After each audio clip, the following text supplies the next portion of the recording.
তারপর আমি মাটি থেকে 1 হাত উপর দিয়ে উঠতেছিলাম। তারপর হুট করে তাদেরকে ভয় দেখানোর জন্য তাদের মাঝখান দিয়ে গেলাম।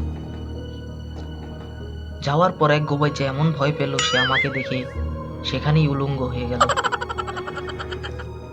বিশ্বাস করেন নীরব হাসান সৌরভ ভাই, আমি এমন লজ্জা পেয়েছি, লজ্জা পেয়ে আমি সেখান থেকে ভেগেছি। সেই যে ভেগেছি, আর সে এলাকাতেই কখনো যাইনি। তারপর কি হলো জানেন?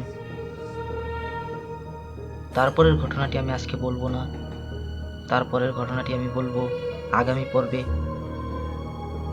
আর আগামী পর্বের ঘটনাটি শুনতে হলে অবশ্যই আমাদের নীরব হাসান সৌরভ ভাইয়ের চ্যানেলটি অবশ্যই সাবস্ক্রাইব করে রাখবেন, আর ফেসবুক থেকে দেখলে অবশ্যই ফলো দিয়ে রাখবেন। যদি আমাকে আবার আপনারা শুনতে চান, দেখতে চান, আমার ঘটনাগুলো আপনারা শুনতে চান, অবশ্যই নীরব হাসান সৌরভ ভাইয়ের চ্যানেলটি সাবস্ক্রাইব করে রাখবেন, আর ফেসবুক থেকে হলে ফলো দিয়ে রাখবেন। নীরব হাসান সৌরভ